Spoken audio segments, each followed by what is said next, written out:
The Halal Times, the voice of Ummah. Another tragedy has struck Gaza. On Monday, Israeli airstrikes hit Nasser Hospital in Khan Younis, one of the last remaining partially functioning medical facilities in the besieged territory. At least 20 people were executed, including 5 journalists and 1 civil defense worker.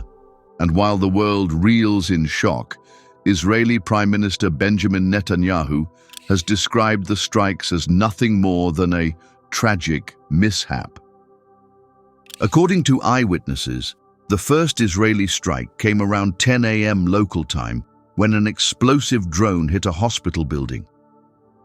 Just minutes later, as medical workers rushed to evacuate the wounded and journalists filmed the aftermath, a second, more powerful airstrike hit the same area. Smoke, dust, and screams filled the hospital grounds. The World Health Organization later confirmed the damage to the hospital's emergency department, inpatient ward, and surgical unit.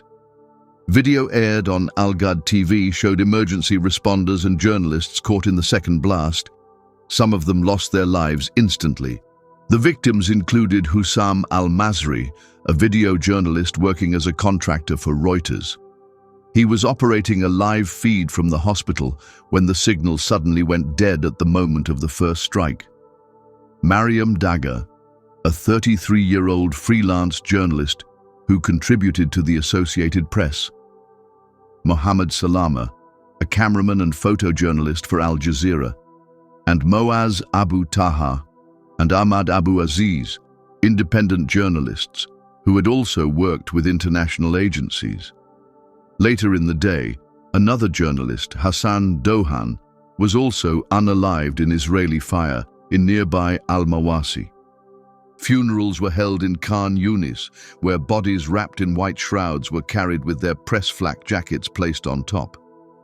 The message from their families and colleagues was clear: the truth will not be silenced. Mahmoud, brother of Hussam al-Masri, declared, "We will not stop walking this path. The coverage will continue, God willing." The strike sparked outrage worldwide. Reuters said it was devastated by the death of al-Masri and the injuries sustained by another contractor, Hatem Khaled. The Associated Press described Dagger's killing as shocking and heartbreaking. Al Jazeera condemned what it called a systematic campaign to silence the truth by directly targeting journalists.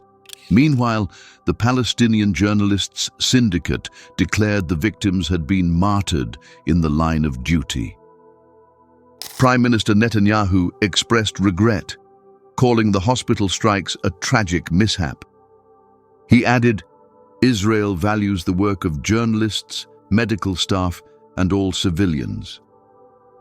The Israeli military admitted to conducting the strikes, but insisted it does not target journalists as such. The Chief of Staff has ordered an initial inquiry, though rights groups and media outlets remain skeptical, pointing to years of failed investigations into similar incidents. On Tuesday, Australia's Environment Minister Murray Watt condemned the attack as a clear breach of international law, saying, "This is not the first time Netanyahu has apologized for what he calls mishaps. Each time, innocent lives are lost. It's unacceptable." The Committee to Protect Journalists, CPJ, says nearly 200 journalists and media workers have been killed since the start of Israel's assault on Gaza in early October 2023, making this one of the deadliest regions for reporters in modern history. In a rare move, both Reuters and the Associated Press sent a formal letter to Netanyahu and top Israeli officials demanding a clear explanation. The letter stated that the journalists were clearly identified and working professionally at a protected civilian site, a hospital. Israel's record of self-investigation has rarely produced accountability, and there are serious concerns that it may be deliberately targeting live feeds to suppress reporting from Gaza. The editors of both agencies insisted on a transparent, independent probe, stressing that under international law, journalists and hospitals must never be targeted. The tragedy at Nasser Hospital is not just an attack on a medical facility, it is an attack on truth itself.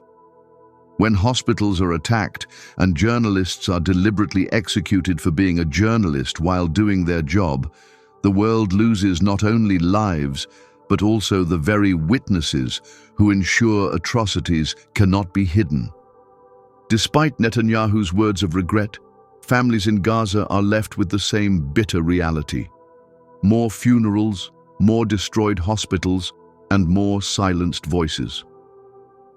In the past, when the IDF intentionally targeted the workers of World Kitchen and the paramedics in a clearly marked van, Netanyahu offered a similarly insincere apology, claiming ignorance about who was in the vehicle, suggesting the van appeared suspicious and promising a thorough investigation, among other excuses.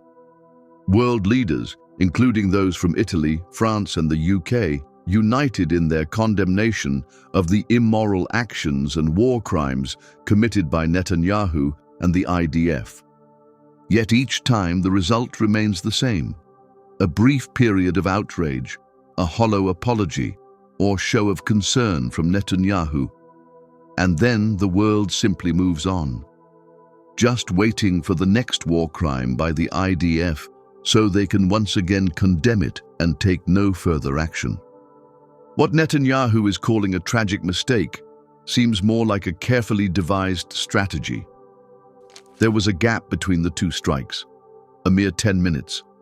Had the gap been slightly shorter, the journalists or rescuers might not have arrived in time. If the time gap had been longer, everyone would have left after tending to the injured and recovering the dead. Thus, it would be accurate to assert that the initial strike on Al-Nasser Hospital served as a trap designed to target journalists and rescuers subsequently at the same location, where there was complete certainty that they would arrive within a matter of minutes. Prominent media outlets have expressed strong criticism for Netanyahu regarding this attack. Some leaders may once again issue mere condemnations, while Netanyahu will likely promise to investigate the situation, and the world will proceed as if everything has returned to normal. Everything may eventually return to normal, but that won't be the case for the relatives of those who lost their lives in the attack, nor for the Gazans who face the threat of death every day and every second. That's all for today. If you found this video informative, press the like button. Subscribe to the channel for more such news content. Jazakum Allahu khairan.